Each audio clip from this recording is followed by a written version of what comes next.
வணக்கம். நிலத்துல நீரை பாய்ச்சியும் உடல்ல ஓடும் செந்நீரை வேர்வையாக சிந்தியும் உலகத்தை பசுமையாக்கி ஒவ்வொருவருக்கும் உணவளிக்கிற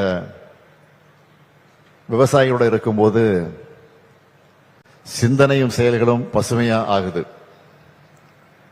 அதிலும் இந்த நிகழ்ச்சியில விவசாயிகள் வேளாண் உற்பத்தி பொருட்களை மதிப்பு கூட்டு பொருட்களாக மாத்திர தொழில் முனைவோர்கள், உழவர் உற்பத்தியாளர் நிறுவன பிரதிநிதிகள், நம்முடைய வேளாண்மையை உலகத்தரத்துக்கு உயர்த்திட பணியாற்றக்கூடிய வல்லுநர்கள், உணவு கொடுக்கும் உழவர்களை வாழ வைக்கக்கூடிய பொதுமக்கள், மாணவர்கள்னு எல்லோரும் ஒன்னா கூடியிருக்கக்கூடிய திருவிழா நிகழ்ச்சிய சிறப்பான வகையில் வேளாண்மை உழவர் நலத்துறை ஏற்பாடு செஞ்சிருக்காங்க. உழவர்கள் பின்னாடி தான் நாம் எல்லோரும் ஒருங்கிணைச்சு இருக்கிறோம்னு காட்டக்கூடிய வகையில் இந்த நிகழ்ச்சி அமைஞ்சிருக்கு. அதுக்காக முதல்ல அவங்களுக்கெல்லாம் என்னுடைய பாராட்டுக்களை முதல்ல தெரிவிச்சுக்க விரும்புகிறேன். இந்த வேளாண் கண்காட்சியையும் கருத்தரங்கையும் தொடங்கி வைக்கிறதுல நான் உள்ளபடியே பெருமைப்படுகிறேன். விவசாயத்துக்கும் விவசாயிகளுக்கும் முன்னுரிமை அளிச்சு செயல்படுறதுல நம்ம திராவிட மாடல் அரசு முன்னோடியா இருக்கு. இந்த வேளாண் கண்காட்சியை இந்த ஓராண்டுல மட்டும் எத்தனையாவது கண்காட்சியை நடத்தி கொண்டிருக்கோம் தெரியுமா? 3வது கண்காட்சி. முதல்ல ஜூன் மாசம் ஈரோடு மாவட்ட பெருந்துறையில் நடத்தணும். 2வதா செப்டம்பர் மாசம் சென்னை வர்த்தக மையத்தில் வேளாண் வணிக திருவிழாவா நடத்தணும். இன்னைக்கு 3வதா திருவண்ணாமலையில் நடத்திக்கிட்டு இருக்கோம்.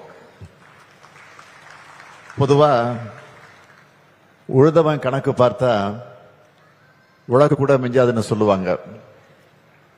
நாத்து நட்டு அறுவடை செய்யற வரைக்கும் ஒரு விவசாயிக்கு இருக்கிறது பிரசவ வேதனை சொல்லுவாங்க. பாடுபடுகிற விவசாயிக்கு இயற்கையும் மண்ணும் கை கொடுத்தா தான் மகசூல் சரியா இருக்கும். இன்னைக்கு தொழில்நுட்பம் எவ்வளவோ வளர்ந்துருச்சு. பல மணி நேர வேலைகளை சில மணி துளிகளில் பல நூறு பேர் செய்யக்கூடிய வேலைகளை சில இயந்திரங்கள் பண்ணக்கூடிய அளவுக்கு அறிவியலும் தொழில்நுட்பமும் வளர்ந்துருச்சு. இந்த வளர்ச்சி விவசாயியான உங்க கையில் வந்து சேர்ந்தாதான் அது உண்மையான வளர்ச்சியாக மாறும். அப்படி இருக்கும்போது இந்த தொழில்நுட்பங்களை தேடி விவசாயிகளான நீங்க அலையக்கூடாதுன்னு தான் உங்களை தேடி வந்து இந்த வேளாண் கண்காட்சிகளை நம்ம நடத்திக்கிட்டு இருக்கிறோம். இந்த வேளாண் கண்காட்சியில ஏராளமான ஸ்டால்கள் அமைச்சிருக்கிறாங்க. நாங்கெல்லாம் நேரமில்லா காரணத்தெல்லாம் கொஞ்சம் சுருக்கமா வேகமா ஆனா இருந்தாலும் முழுமையா சுத்தி பார்த்துட்டு தான் இந்த மேடைக்கு வந்திருக்கிறோம். இதெல்லாம் நீங்களும் பொறுமையா சுத்தி பாருங்க. உயர் விளைச்சல் தரக்கூடிய புதிய பயிர் ரகங்கள், நவீன தொழில்நுட்பங்கள், புதிய கண்டுபிடிப்புகள், வேளாண் இயந்திரங்கள் மற்றும் கருவிகள், அறுவடைக்கு பிறகு தேவைப்படக்கூடிய மேலாண்மை நுட்பங்கள், மதிப்பு கூட்டு நுட்பங்கள், வேளாண்மையில மின்னணு தொழில்நுட்பங்கள், சந்தைப்படுத்தும் நுட்பங்கள், உயிர்ம மற்றும் இயற்கை வேளாண்மை, உணவு பதப்படுத்துதல், கால்நடை மற்றும் மீன் வளர்ப்பு நுட்பங்கள், பயிர்க்கடன், பயிர் காப்பீடு, வேளாண் ஏற்றுமதினு ஏராளமான விஷயங்களை பற்றி நீங்க இங்க தெரிஞ்சுக்கலாம். இது மட்டும் இல்ல, குறித்த நேரத்தில் அணையிலிருந்து தண்ணீரை திறந்தோம், சாகுபடி பரப்பை அதிகரிச்சோம், நீர் நிலையை தூர்வாரியும், அதிக அளவு கொள்முதல் செஞ்சோம், விவசாயிகளுடைய வாழ்வாதாரத்தை பாதுகாக்கிற உழவர்களை உயர்த்தக்கூடிய நம்ம திராவிட மாடல் அரசோட திட்டங்கள் எல்லாத்தையும் ஒரே இடத்துல நீங்க தெரிஞ்சுக்கலாம். சரி, கண்காட்சி வச்சுட்டா மட்டும் போதுமா? இதையெல்லாம் எளிமையா புரிகிற மாதிரி விளக்கி சொல்லி இதையெல்லாம் விவசாயிகள் பயன்படுத்திக்க ஊக்கப்படுத்த வேண்டாமா? அதுக்காகத்தான் 13 தலைப்புகள்ல வேளாண் விஞ்ஞானிகள் மற்றும் விவசாயிகளுக்கான கலந்துரையாடலும் ஏற்பாடு செஞ்சிருக்கிறோம். இந்த கருத்தரங்குகள் மூலமா புதிய சாகுபடி, அதனுடைய முறைகள் மற்றும் வேளாண் வணிக வாய்ப்புகளை நீங்க தெரிஞ்சிக்க முடியும். எதுக்காக இத்தனையும் நாம செய்யறோம்? விவசாயத்தை நிலைபெற செய்யணுங்கிறதுக்காக செய்யறோம். வேளாண் துறையும் உழவர்களும் சந்திச்சுட்டு இருக்கக்கூடிய பிரச்சனைகளை கலைந்து விவசாயத்தில் ஈடுபடக்கூடியவங்களுடைய வாழ்க்கையில மறுமலர்ச்சியை ஏற்படுத்தணும் தான்.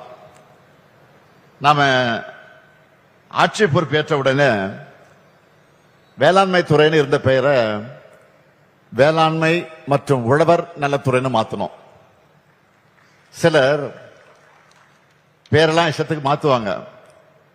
ஆனா விவசாயிகளை தவிக்க விட்டு நடுத்தூரில் போராட விட்டுருவாங்க.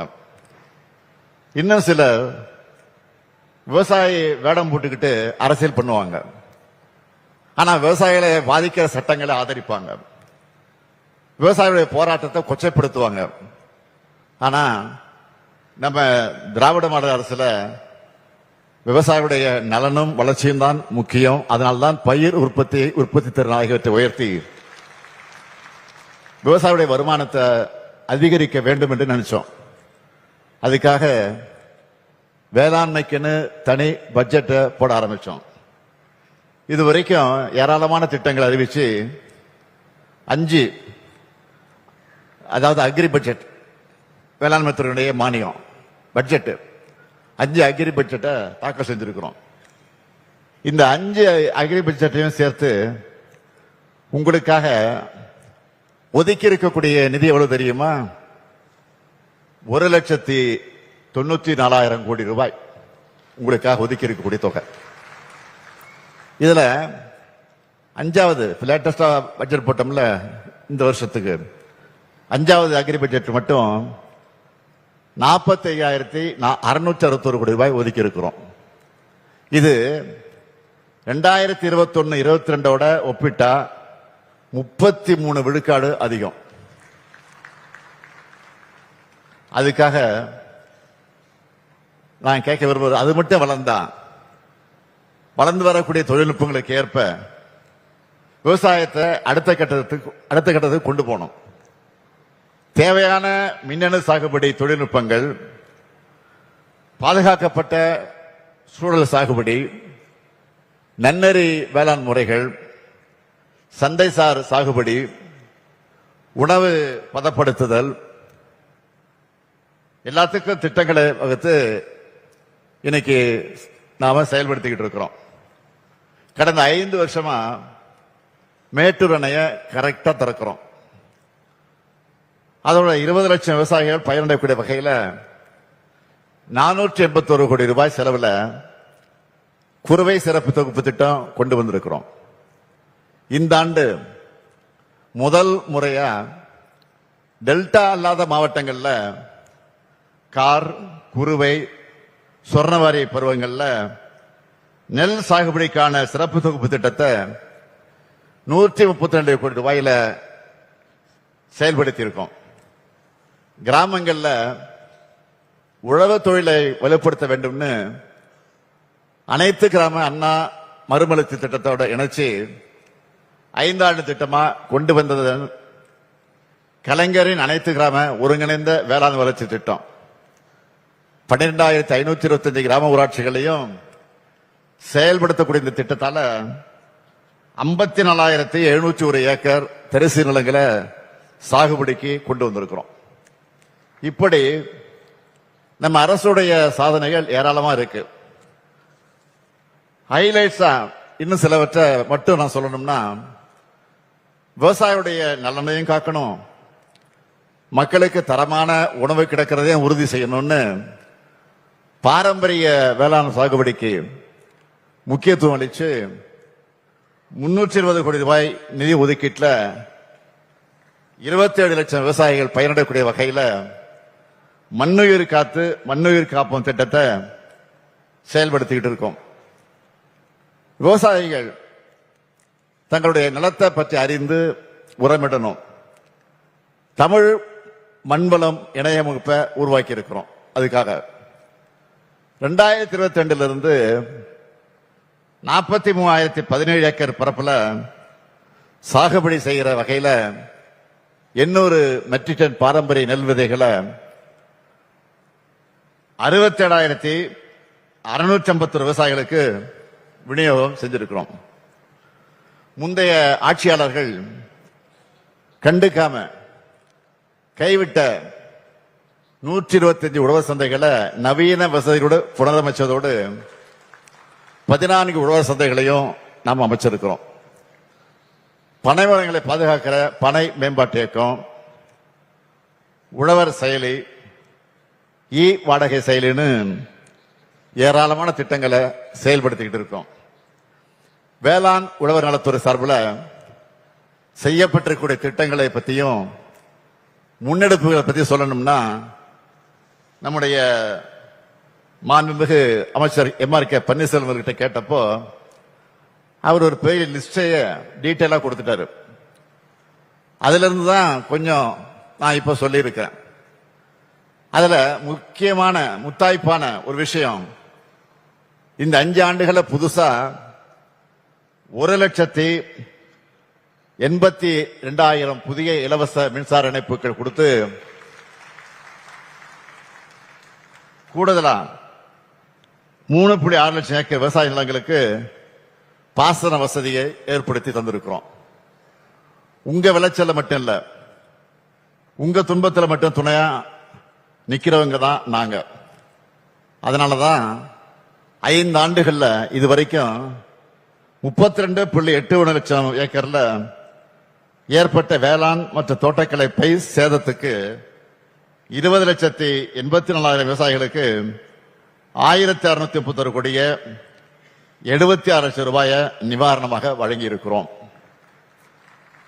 முக்கியமா 2024-25 ஆண்டு வடகிழக்கு பருவமழை மற்றும் ஜனவரி மாதம் பெஞ்ச பருவம் தவறிய மழையால் பாதிக்கப்பட்ட 5.6 லட்சம் ஏக்கருக்கு நிவாரண தொகையா 289 கோடியே 63 லட்சம் ரூபாய 3,60,000 விவசாயிகளுக்கு மாநில பேரிடர் நிவாரண நிதியிலிருந்து வழங்கணும்னு 23ஆம் தேதி நான் உத்தரவிட்டு விட்டுத்தான் நான் இந்த மாவட்ட நிகழ்ச்சிக்கு வந்திருக்கிறேன். அதோட இந்த ஆண்டு கனமழையால் ஏற்பட்டுள்ள பயிர் சேதங்களுக்கு விரைவில் நிவாரண உதவித்தொகை வழங்க நடவடிக்கை எடுத்துக்கிட்டு இருக்கோம் என்பதையும் உங்களுக்கு தெரிவிச்சுக்கிறேன். இப்படி உழவர் பெருமக்களுடைய நலனை பாதுகாக்கவும், வேளாண் உற்பத்தியை அதிகரிக்கவும், உங்களுடைய விளைபொருட்களை சந்தைப்படுத்தவும் என்றைக்கு நம்ம திராவிட மாடல் அரசு உங்களுக்கு துணையா இருக்கும். அது மட்டும் இல்ல, இந்த நிகழ்ச்சிக்கு வந்துட்டு இந்த மாவட்ட விவசாயிகளுக்கு அறிவிப்பு வழங்காம நான் போயிட முடியுமா? முடியாது. நீங்களே நினைப்பீங்க, அரசு விழாக்கு தொடர்ந்து போயிட்டு இருக்கிறான், ஒவ்வொரு அரசு விழாவிலையும் அறிவிச்சுக்கிட்டு இருக்கிறான். அதனால விவசாயிகளுடைய கண்காட்சி இங்கே மாபெரும் விழாவாக நடக்குது, மாநாடு போல நடக்குது. இங்கேயும் நிச்சயம் அறிவிக்க வேண்டும் தான் நினைச்சிட்டு வந்திருப்பீங்க. அதுக்காக ஒரு அறிவிப்பை இங்க அறிவிக்க நான் விரும்புறேன். திருவண்ணாமலை விற்பனை குழுவில் வாடகை கட்டடத்தில் இயங்கி வரக்கூடிய பெரணமல்லூர் ஒழுங்குமுறை விற்பனை கூடத்துக்கு புதுசா 500 மெட்ரிக் டன் கொண்ட சிறப்பு கிடங்கு, அலுவலகத்துடன் கூடிய பரிவர்த்தனை கூடம் மற்றும் விவசாயிகளுடைய ஓய்வு பெற 3 கோடி ரூபாய் மதிப்பில் நிறுவப்படும். வேளாண் விளைபொருட்களை உலர்த்தி சுத்தப்படுத்தி விற்பனை செய்ய ஏதுவா திருவண்ணாமலை விற்பனை குழு கட்டுப்பாட்டில் செயல்படும் சேத்துப்பட்டு, போலூர் மற்றும் வந்தவாசி ஆகிய ஒழுங்குமுறை விற்பனை கூடங்களில் 1 கோடி ரூபாய் மதிப்பீட்டில் புதிய உலர்கலங்கள் அமைக்கப்படும். இந்த கண்காட்சியும் உலக வளர்ச்சிக்கு உதவியா இருக்கும். நம்ம ஆட்சியுடைய திட்டங்களுக்கு சாட்சிதான் இத்தகைய கண்காட்சி.